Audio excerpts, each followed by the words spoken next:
Anak, makita mo man akong madungis sa daan, kumita naman ako sa malinis na paraan.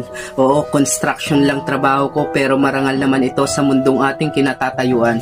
May mga taong mapanghusga, pero dapat tayo ay maging isang matatag dahil dugo, pagod, hirap at pawis ang ating pinaghihirapan. Hayaan mong minamaliit ka ng ibang tao dahil bilang isang construction worker, di nila alam kung gaano kahirap ang ating pinagdadaanan. At proud ako dahil meron akong isang marangal na trabaho. Masama lang loob nararamdaman ko kasi dito sa Pinas, kung sino pang pinakamahirap na trabaho ay siya pang pinakamababang sweldo. Pero darating yung araw na mapuputol din ang paghihirap ko. Kaya anak, pagbutihin mo ang pag-aaral mo. Dugo at pawis ang puhunan ni tatay para gumanda ang buhay mo. Lahat kakayanin ni tatay para sa iyo. Handa kong harapin ang lungkot at panganib dito sa construction worker para mabigyan ka ng magandang kinabukasan. Kahit hindi medalya ang